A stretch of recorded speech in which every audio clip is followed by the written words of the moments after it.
To heat or not to heat? That is the question. Actually, got a lot of questions.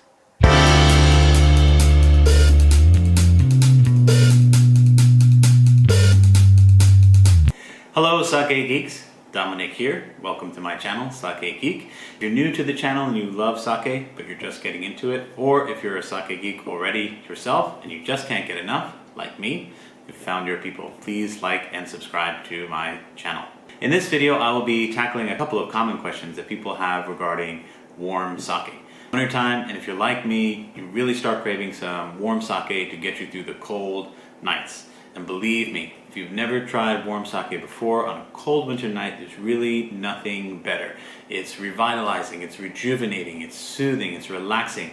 And when you've got a good warm sake and a delicious snack, there's really nothing better. So, first question I often get from people is, why do people warm sake in the first place?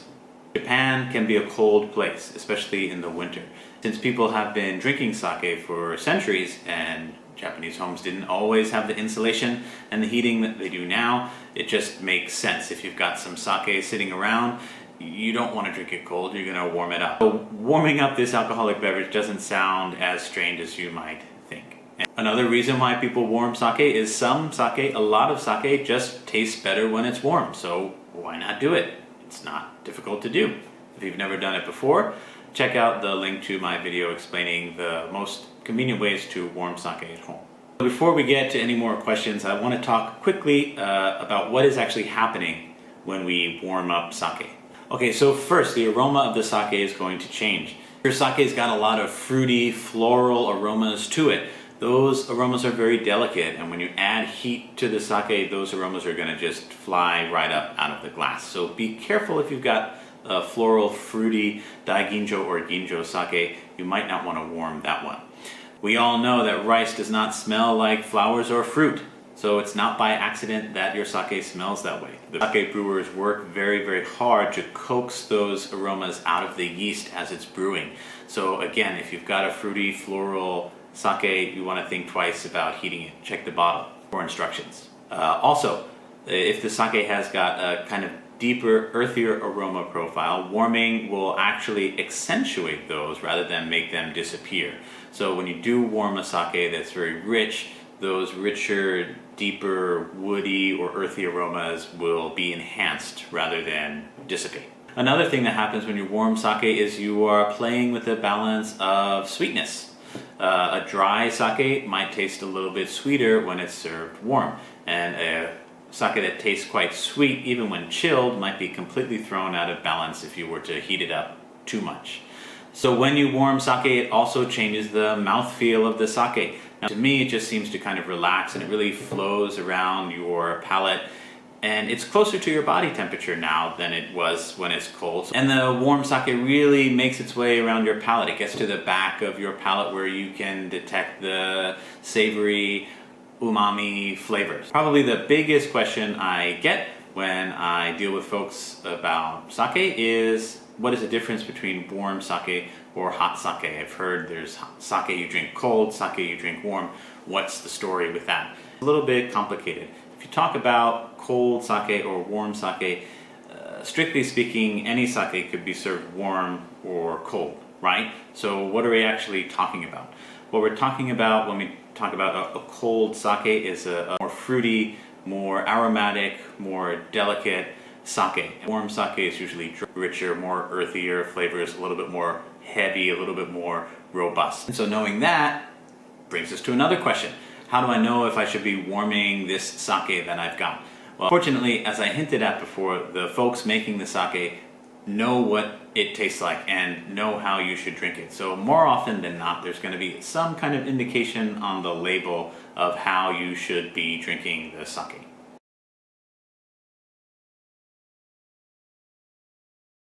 If you don't see any indication or instructions on the label of how to serve the sake, there are a few things that you can look for. First, does the sake say Junmai Shu on it? Not Junmai Ginjo, not Junmai Daiginjo, Junmai Shu.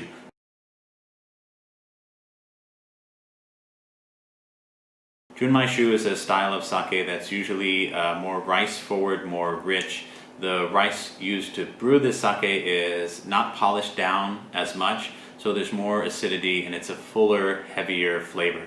And usually when you warm this kind of sake, you can get some really delicious results. Another thing to look for on the label is honjozo.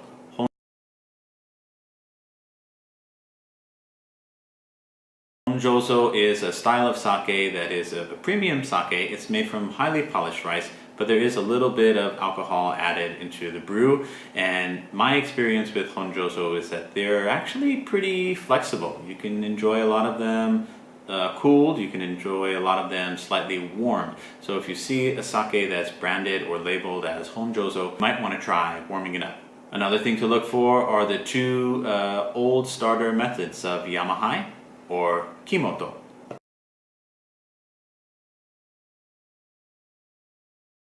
Sake that is brewed in the Yamahai style or Kimoto style usually has a lot more acidity or amino acids, again associated with a kind of savory, richer flavor. And when you warm these sake up, it brings about a nice balance of the sweetness and the acidity. And one of my personal favorites is Yamahai sake served slightly warm with some yakitori or something mushroom based, something earthy. It's really delicious. Finally, if you've got a more inexpensive bottle of sake that maybe just says sake on the label with no other distinction, you're probably dealing with a table sake or a futsushu.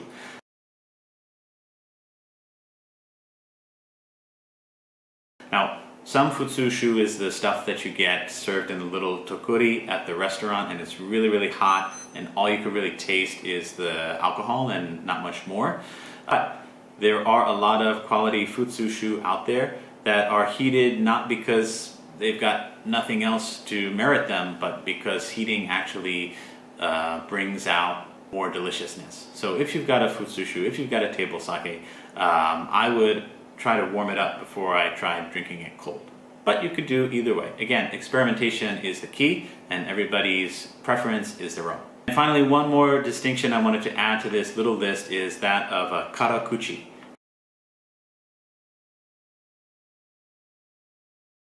Karakuchi just means dry. Sake is sometimes labeled as karakuchi or cho karakuchi, which is super dry. Me personally, I like my sake slightly sweet. So if I am drinking a karakuchi style, I usually try to warm it up a little bit to bring the dry, sweet balance to a place where I like it. And once again, experimentation is key. Going through this list, if you know your sake grades, you know that I pretty much left out everything except for ginjo or dai ginjo.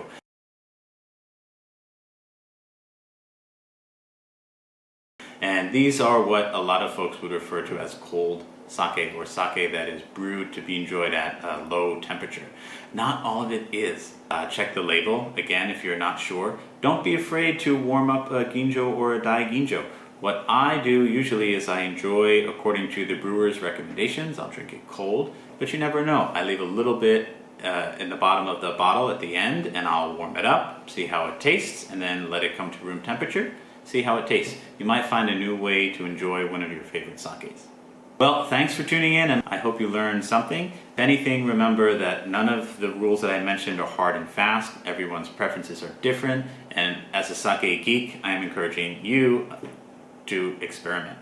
For more videos about enjoying warm sake and just how warming sake can affect the flavor, please check the links in the videos here. Thanks for tuning in, and until next time, kanpai.